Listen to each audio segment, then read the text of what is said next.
काल जे दहीहंडीमध्ये एक बालगोविंदाचा दुर्दैवी अपघात झाला, त्यामध्ये त्याचा मृत्यू झाला.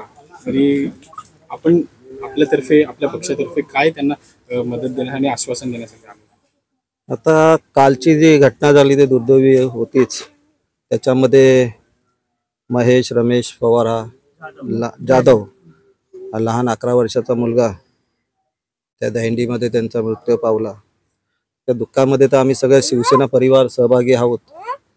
त्याचप्रमाणे झालेली जी घटना त्याप्रमाणे आता काळजी घेणं गरजेचं आहे की जे गोविंदा पथक जे कोर्टाने जे दिलेले नियम याचं जर पालन केलं आपल्या सगळ्या गोविंदा पथकाने तर अशी घटना होणार नाही. पण काही उत्साहाच्या माध्यमातून हे काही बघण्यात येत नाही. पण हे प्रशासनाने तरी लक्ष दिलं पाहिजे.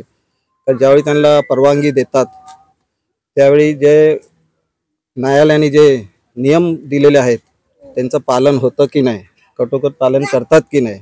ज्यावेळी ते थर लावत असतात त्या थरामध्ये नियमाने 14 वर्षाच्या वर मुलांनी चढलं पाहिजे हे पण पाहिलं पाहिजे त्यांनी. तर अशी घटना होणार नाही. म्हणून सगळ्या मंडळांना पण मी विनंती करेन की असं कुणाचा बाळाचा जीव जाऊ नये याने काळजी घेतली पाहिजे. आणि हे घटना झाल्यानंतरच आपण जागे होतो, प्रशासन जागा होतं. आता बघा तुम्ही, आता दहीहंडीचे आले की 2 दिवस हे नियम एकदम पाळायला सुरुवात करतील. आता हा नियम कधी आलेला आहे, कोर्टाने कधी दिलेला आहे, पण तेव्हा कोणी लक्ष देत नाही. पण यानंतर आता प्रशासनाने पण पूर्ण लक्ष दिलं पाहिजे की पुढील अशी कुणाची जीवहानी होऊ नये.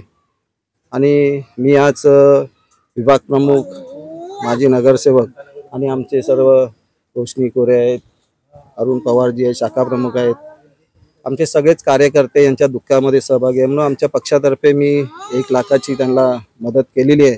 आणि शासनाकडनं पण त्यांना आणखी कशी मदत मिळेल त्यासाठी आम्ही पक्षातर्फे पूर्ण मदत करण्याचा प्रयत्न करू.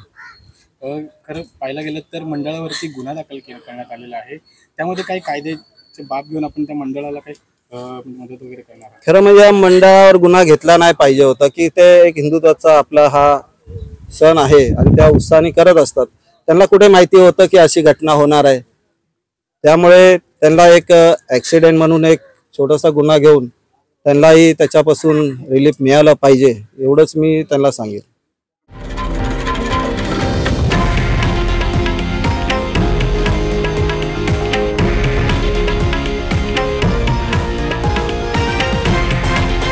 हे आहे देशातील नंबर 1 न्यूज नेटवर्क आणि आपण पाहत आहात TV9 मराठी, एकमेव.